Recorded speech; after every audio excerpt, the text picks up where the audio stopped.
Hey guys, how you doing today? We're going to do King Croaker. I have done this a few times before, but wanting to show you a couple of the new season comps that can take down King Croaker, and also the artifacts that you want to use, and also some of the differences in terms of damage output. So I am now going to show you this comp here a couple of times. The reason we're using this comp here is it's the kind of the go-to Renier comp. We have Thorin increasing damage on the boss and tanking the insta-kills. Thorin is like a non-negotiable for this fight. If you don't take Thorin, your entire comp will get wiped out before the end of the fight, so you have to take Thorin. Or at least there's no one that's as good as Thorin on this fight. Reinier obviously is just a bit of a goat of the Dream Realm bosses because of the 25% damage increase. Odie, you teleport him to the front, he becomes like a pseudo tank and just does a load of damage. We run Smokey and Mirky because there's a lot of AoE damage on this fight, and also he links to Thorin because he's the most likely to survive and heal himself up once Thorin then resets. And we're going to use Koko. The reason we're using Koko is because she helps us get through the AoE damage. The biggest loss of DPS that you will have on Dream Realm bosses is going to be running a comp where you end up dying 20 seconds before the boss you actually finish. You finish getting through the boss. The more time you have, the more DPS you're going to deal. So I'm going to show you the version of this comp running the Crescent Spell, which is the one that I achieved my current record with, and then with the Evocation spell. Evocation is kind of being used on some of the bosses right now to kind of do really well in terms of DPS output because it's very kind of generic, doesn't require you to run a specific comp. It's not going to be as good as the attack speed spell that we're going to get relatively shortly. So I'm going to show you that, and I'm going to show you also running Evocation spell, but I also want to show you running Starshard spell. It is still good, even though it will now be quite significantly behind in terms of the stats that it provides. The actual effect of it is still very useful. So we're going to see how much damage we actually do with the Starshard spell this time around, because I haven't tested it. I was testing in this video, found out that we had pretty good results with Evocation spell, even better results with Crescent Spell, even just using Odie to run it himself. And now we're going to test out Starshard spell. This is kind of a standard strong comp. The only thing that is, in my opinion, very changeable here is Koko. You could switch out Koko for another DPS. You could switch her out for Marilee. You could switch her out for someone who's got a bit more self-sustain and some shielding, like Korin, for instance. So you definitely have options in terms of sort of what types of heroes you want to run. I might even try it with Korin, actually. Maybe I can do well in terms of DPS. But we're testing out Starshard spell because it's still a very strong Dream Realm boss spell, and I think a lot of people think that Starshard spell's not worth running because it's a much lower level than the seasonal spells, and obviously the seasonal spells have been set up to kind of promote you to go towards using them, but obviously Starshard spell can still have some use, so I'm just going to test its damage in this video. Getting relatively close, I think. Not quite as much as Crescent Spell, so close. It's still very comparable, and yeah, Starshard spell, it put me within 10 million of what I was running with Crescent Spell. So I'm going to show you Crescent Spell. I'm also going to show you Cascade Spell now as well. Right, so this is using Evocation Spell. We have 7 attack, 13% HP, plus 10 crit, and we have all those various buffs. We're just going to run it, and we're going to run through, and we'll get a reading of what our DPS will be at this level, because I've added Reinier at level 210 this time around, so I might even potentially get ever so slightly higher. One of the big things that you'll notice about Dream Realm at this stage of the season is that Koko is good because it's all about surviving. Eventually, once it gets to the point where you're not having too much trouble surviving, especially surviving all the way to the end of the timer, Koko probably will become less important. But as it stands right now, Koko is important because it is, for most of the bosses, about surviving long enough. The longer that you survive, the more damage that you're going to deal. So, you know, if you end up finding that you're dying with 20 seconds left of the fight to go, that's where Koko can help, because it's just going to allow you to get through that last bit of the fight. Yeah, really important that we have Thorin as well here, because as you've probably noticed, you'll see him put Thorin in a small blue bubble, this one right here, and it will instantly kill him. And now he's dead for good. So we now have 20 seconds left, which really should, I think he'll only cast one more time. But either way, we are pushing very close to our 2 million damage. We just kind of need to get there in the next few seconds, as we've seen. Gonna get a couple of good buffs. 6 seconds to go, and we didn't beat our record, but we got pretty close to it. Have a look here. Might not stack it very quickly though, because we are running only Odie to stack it. But we'll see. He is going to get a lot of support from increasing his magic damage here. So we'll have to just see how quickly he ends up stacking it overall. There's the first one. Reduces the magic defense. This is usually better if you're running 2 magic carries, but it looks like Odie's stacking it relatively quickly by himself at the moment, which is quite good.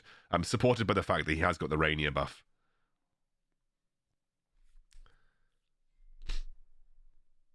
Okay, doing quite well.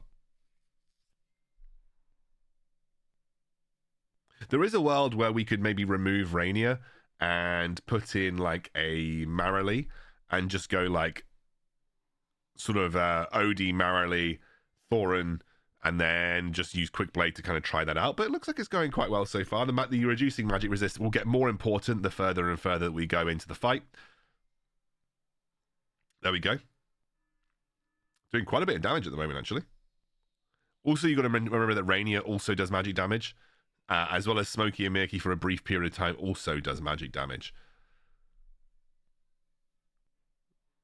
Getting close, we get a nice bit of magic reduced at the end here, which help us push a little bit of damage. It is close. I wouldn't say that it's going to be... Oh, we actually beat our previous record. That is kind of interesting. Very interesting. I was not expecting that, realistically. It has now sort of taken me ever so slightly above. So here's another version of this comp that you can run. This time we're going to be using Korin Marilee.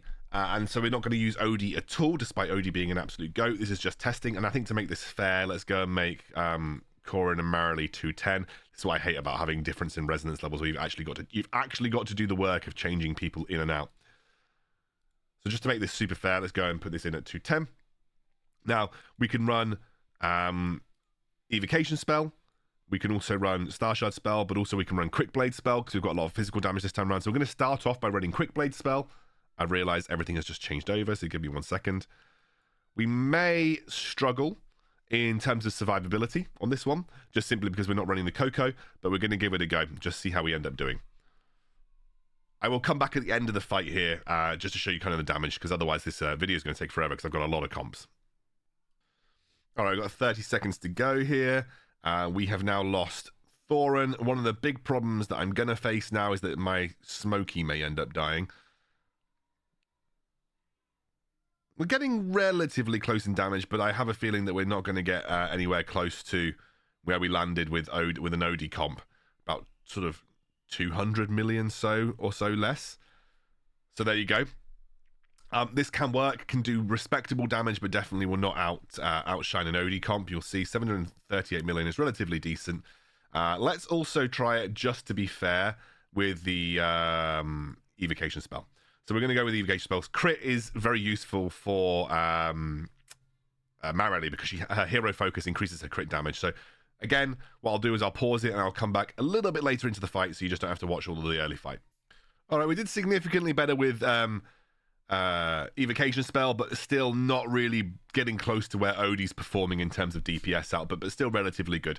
So those are a couple of comps you could try if you had Renier and you didn't have Odie very high, for instance, which is odd because most people do have Odie quite high. Now I'm going to just show you a couple of comps where you could run no Renier. So here's an example of a comp that you could run with no Renier. If you just give me 2 ticks, I will put it up for you. Do this.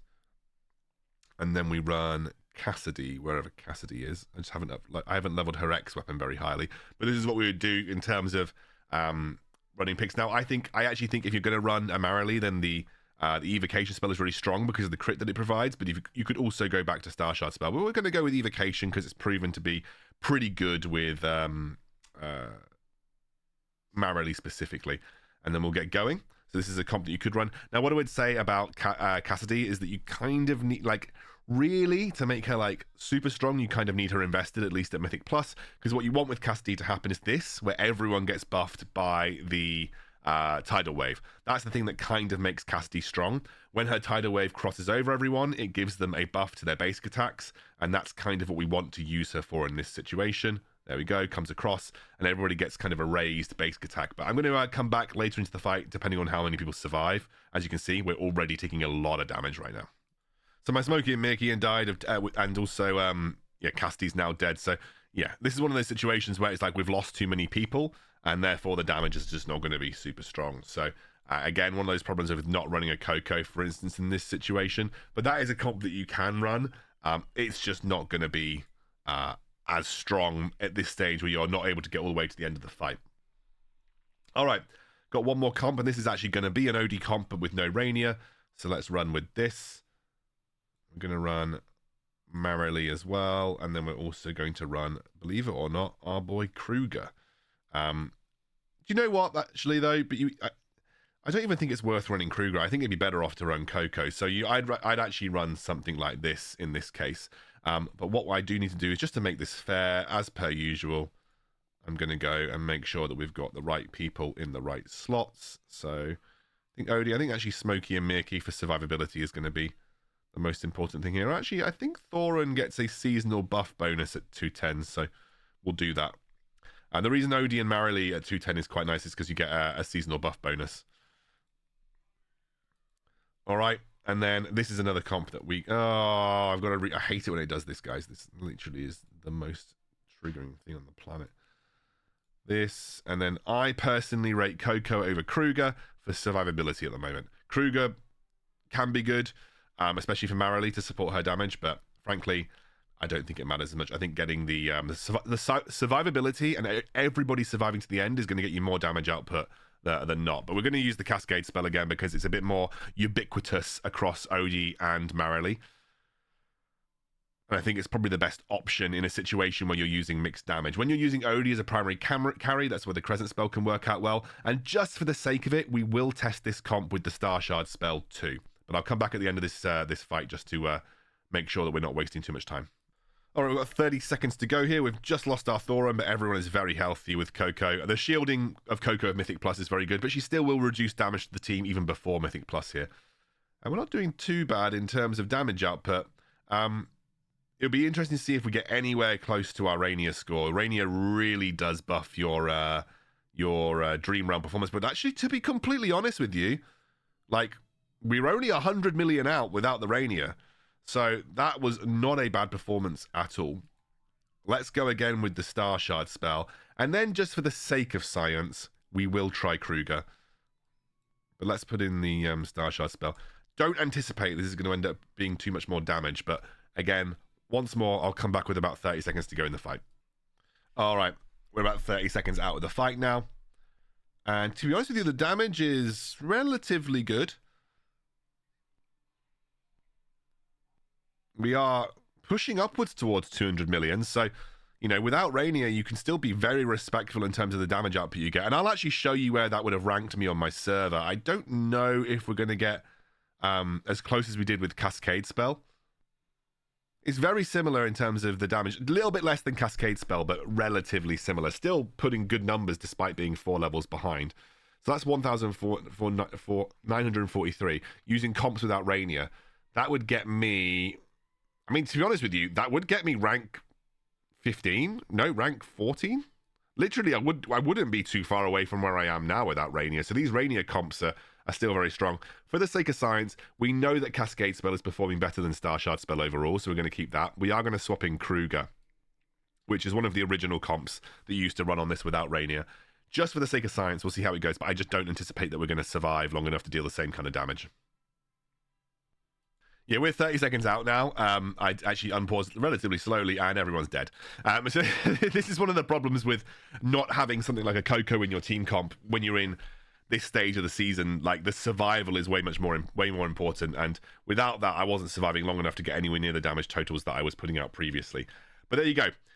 That is quite a few different comps for King Croaker. I hope they help you push your ranks. I am tempted to see where we would land using Florabelle and Koko. Okay, do you know what, guys? You've tempted me.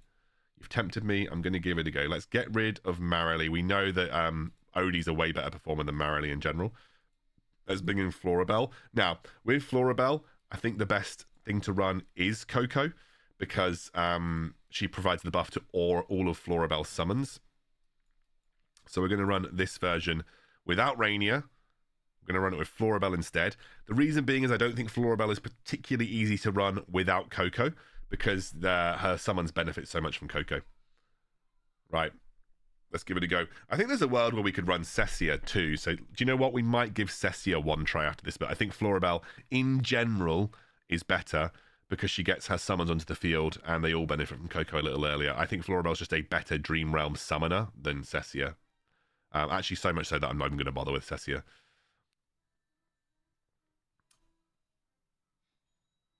All right. I'm gonna watch this one all the way through because I just like watching Florabelle. I think she's got like really funny kit to watch, like all the arrows raining down from the sky. Pretty good damage output so far, though. One of the things that I might say actually is that Cecia does have a crit benefit with her seasonal skill, so maybe worth giving Cecia a go. We will try it. Do you know what, guys? For the sake of fair, I've been on a rampage so far. We will try it. This is not looking too bad, actually, without Reinier. This is looking very good, actually. Am I going to beat my Reinier damage? Not quite, but very close. Very close using Florabelle. Okay. All right. We're going to do one more. Let's go. And let's bring... I haven't used Cecia in any comp for ages now. She is also slightly lower X weapon than my Florabelle. So let's... I'm wasting my gold to do this for the video. Let's drop out Florabelle and then let's drop in Cecia. There is actually an interesting thing where we could maybe take Odie out, but then we lose the Wilder bonus. So and the Wilder bonus is like a plus. Like that's not a small amount of attack increase. We also actually get the double Graveborn bonus here as well. So let's give Cecia a little whirl. She has a critical strike bonus, which is going to be beneficial from the Cascade spell. We obviously just takes a little bit longer to get her going with Mr. Carlisle. There's Mr. Carlisle. He will get the buff from Koko. That is the most important thing about Cecia. You just want Mr. Carlisle to make sure he gets the buff from Koko. I am interested to see how this plays out because I have not used Cecia in quite a while.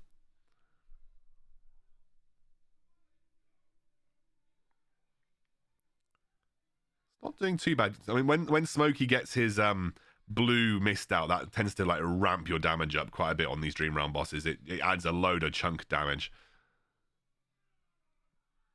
Okay, Mr. Carlisle still going. I'm gonna look at Cecia's damage after this because she obviously has got crit benefit from the season. I'm not expecting us to out damage the Florabelle or the original Reinier Odie comp. Doesn't look like we're going to get that close with Cecia. So it was worth testing. Like, not bad, though. Do you know what? Better than I thought. Within 100 million of Florabelle, which might seem like a lot, but it's not a huge amount this season. Cecia did 535 energy. She did half of Odie's damage, but nonetheless, still relatively respectable. Okay, there you go. That's all of the comps that I feel like talking about, because I could go on with loads of them, but that's all the comps that I feel like talking about today. So hopefully you guys get a good resource for King Croaker here, and I will see you soon.